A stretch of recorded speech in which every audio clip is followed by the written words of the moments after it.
প্রিয় দর্শক, এই সেই চঙ্গগুড্ডি দেখেন, ওরা একদম একটা মানুষের সমান। সেই চঙ্গগুড্ডি তৈরি করার পর প্রাথমিকভাবে পরীক্ষা চলছে এটি আকাশে উড়বে কিনা। আমাদের কবির কাকা এত সুন্দর এই গুড্ডি বানিয়েছে, যেটা আমরা গ্রামের ভাষায় বলি গুড্ডি।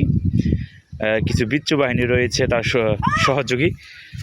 বলতে না বলতে আকাশে একদম উপরের দিকে চলে গেছে। দেখা যাক, প্রাথমিক পরীক্ষা চলছে। গুড্ডি তৈরি করার পর একদম আকাশের সীমানায় রয়েছে গুড্ডিটি।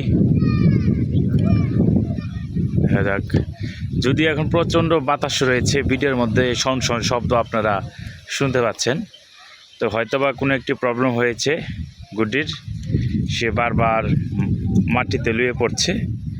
দেখা যাক, সেই ইঞ্জিনিয়ার কবির কাকা তিনি পর্যবেক্ষণ করছেন তার ঘুড়ি। দেখা যাক, ইঞ্জিনিয়ার কিন্তু খুব দুশ্চিন্তায় রয়েছে।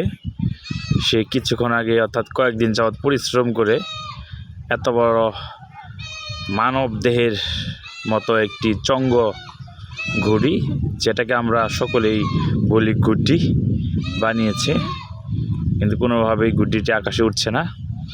তাই তার শিষ্য যারা রয়েছে, বিচ্ছু বাহিনীর দল, তারা সেই গুড্ডিটিকে আবার তাদের যে ইঞ্জিনিয়ার সাহেব, তার বিচ্ছু বাহিনী নিয়ে গবেষণাগারে তার গুড্ডি আবার নিয়ে যাচ্ছে, যদিও আকাশে উঠছে না। দেখা যাক, একটু কাজ হয়তো বাকি আছে, কাজ শেষে আমরা দেখব আকাশে গুড্ডিটি উড়ে কিনা। ইঞ্জিনিয়ারের ছোট্ট একটি সাক্ষাৎকার নিচ্ছি। আপনার ঘুড়ি আকাশে না ওড়ার কারণ কি? ওই যে বিদ্যুতের তার। দর্শক বন্ধুরা, যদিও এখানে বৈদ্যুতিক তার রয়েছে, পরিশেষে ইঞ্জিনিয়ার কাছ থেকে জানলাম এই বৈদ্যুতিক তারের জন্য এই ঘড়িটি আকাশে উঠছে না। যদিও এই ঘড়িটির কোনো সমস্যা নেই। দেখা যাক, হয়তোবা তারা আমাদের বাড়ির পেছনে যে কায়েকালী নদী আছে, কায়েকালী নদীতে নিয়ে আবার তারা দ্বিতীয়বার দেখবে এগুলো ঠিক আছে কিনা। তোমার নাম কি? তোমার নাম নাই? তিনজন বিচ্ছু বাহিনী, তারা এই ঘুড়িটিকে নিয়ে তারা বাড়ির পিছনে কায়েকালী নদীর দিকে যাবে, ওখানে তারা এই ঘুড়ি উড়াবে।